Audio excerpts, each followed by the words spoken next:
we all know it's important to find your purpose in life, but sometimes we just can't find a compelling enough reason to get us to follow through and actually do it. So today I'm going to share a bit of an unusual reason why it's important to find your life purpose. I'm going to share a reason that you don't often hear from most self-improvement teachers. So in today's video, I'm going to use a little bit of the dark side. I'm going to use a little bit of negative energy to push you in the direction of your purpose when inspiration doesn't always work. But before we get to that, make sure you subscribe to the YouTube channel, hit the little notification bell so you can get brand new videos when they come out. That notification bell is very important, so make sure you click that right now. Okay, I normally don't do this, but there's a really good quote that I'm going to actually read from my phone. I put it in my article today, and it's very poignant in terms of a reason why it's important for you to find your purpose. So this is a quote that I got from the book The War of Art, a great inspirational book by Steven Pressfield, which is all about defeating the resistance, which is this insidious force that keeps you from living your purpose, and then it manifests itself in all these negative ways. So here's the quote. If tomorrow morning, by some stroke of magic, every dazed and benighted soul woke up with the power to take the first step towards pursuing his or her dream, every shrink in the directory would be out of business. Prisons would stand empty. The alcohol and tobacco industries would collapse, along with the junk food, cosmetic, and infotainment business. Not to mention pharmaceutical companies, hospitals, and the medical profession from top to bottom. Domestic abuse would become extinct, as would addiction, migraine headaches, road rage, and dandruff. I'm actually going to read one more quote that he used to open the book as well. I also included it in the article.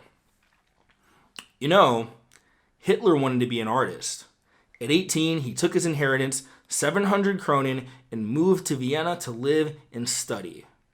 You ever see one of his paintings? Neither have I. Resistance beat him. Call it an overstatement, but I'll say it anyway. It was easier for Hitler to start World War II than it was for him to face the blank canvas. It was easier for Hitler to start a war and commit a genocide than it was to start his purpose.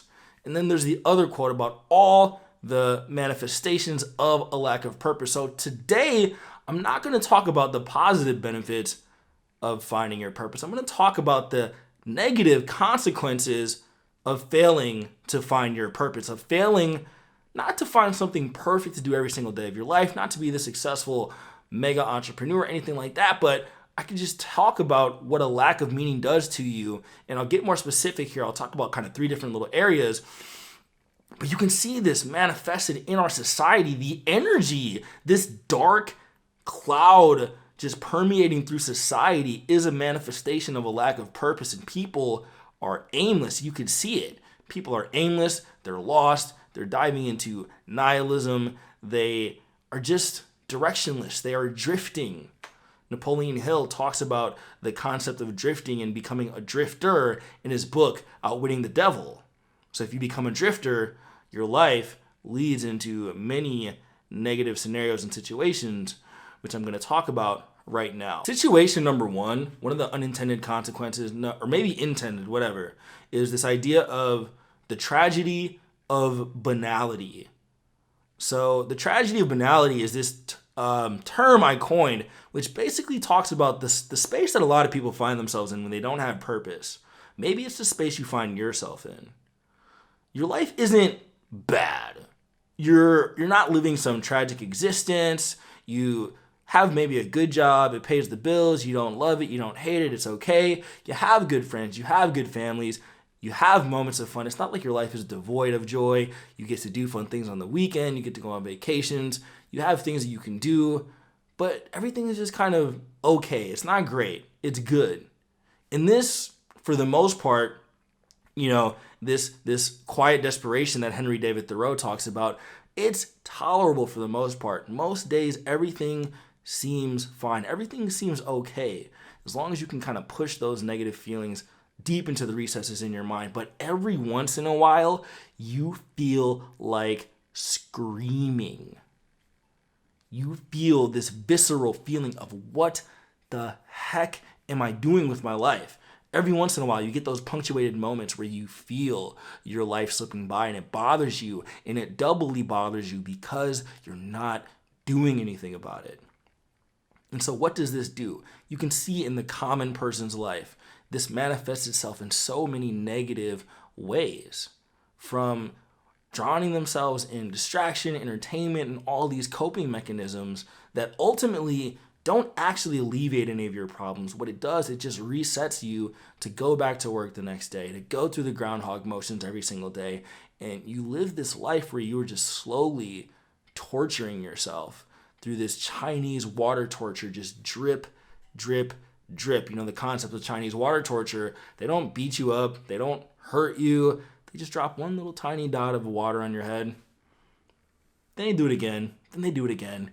But by the time they've done it 10,000 times, you feel insane. And this is what happens to people. They're experiencing a Chinese water torture existence of a life. And this is a fate you want to avoid.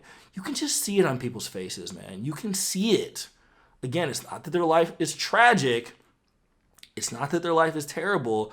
Even their life could be pretty good, but you look in their eyes and you don't see light. You see these shark eyes. Or even people who do have a pleasant demeanor. It's kind of that meek, positive, kind of defeated, passive-aggressive, scared, wuss, tame energy in the eyes. There's no fire. You can't feel the fire when you talk to them. This is what happens to people. And this will be most likely your fate if you don't move in the direction of your purpose. Again, it's not all about money. It's about finding something that's meaningful to you, something that helps you cultivate your strength, something that makes you feel like you have a reason to be on this earth. So if you don't, you'll probably end up in the tragedy of banality. The next phenomenon you see happening in society is people filling the void and the vacuum in their life with the worst possible religion that you can ever choose, and that is the religion of politics.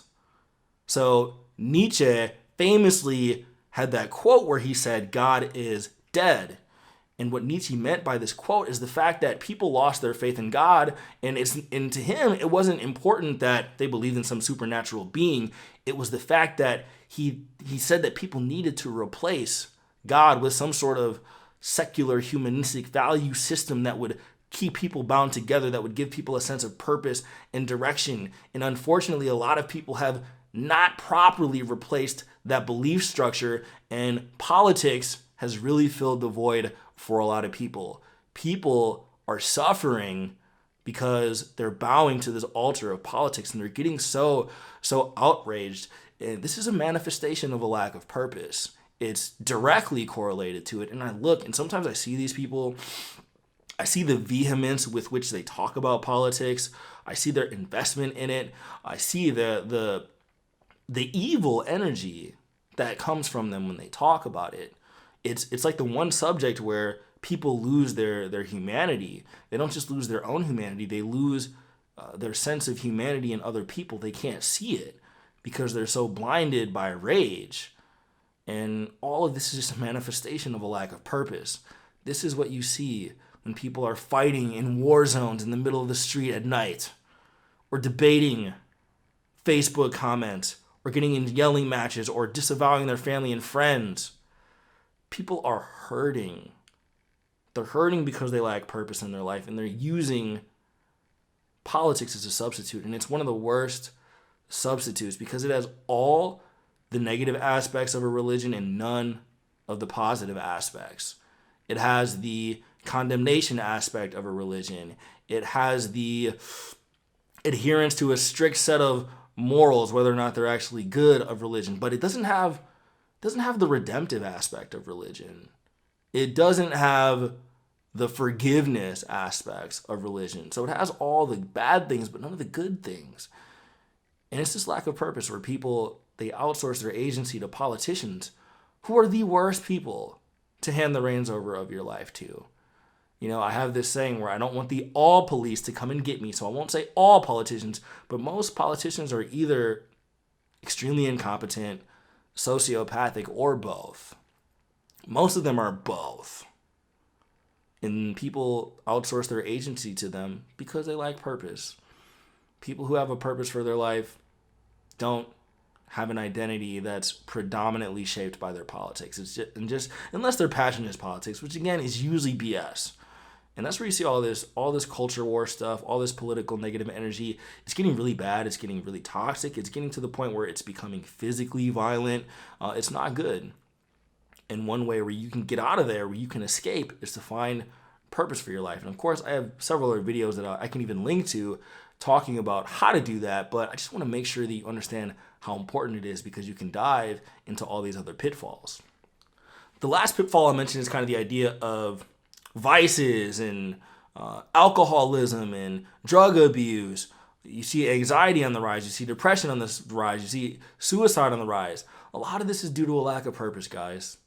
People, I've kind of wondered, it's like, how are we in the most materially abundant society in the existence of human beings ever, yet we're seeing an all-time high of these bad behaviors, these negative thoughts, these manifestations that lead to overdose and death and fighting and anxiety and stress and all this.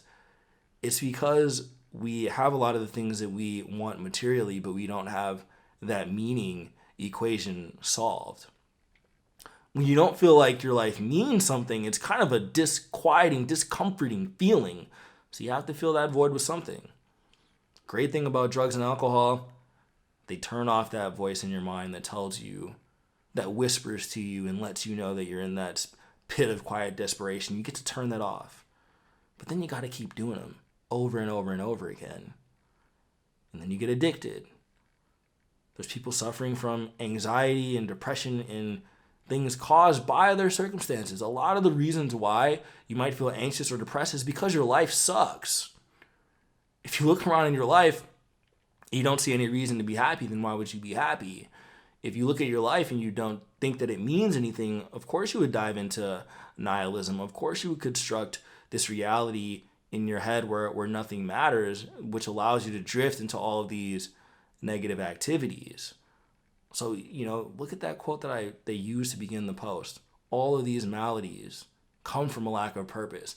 And again, I'm not saying that you need to find some perfect, magical fairy tale purpose, but you need to understand how important of a role that it plays in your life.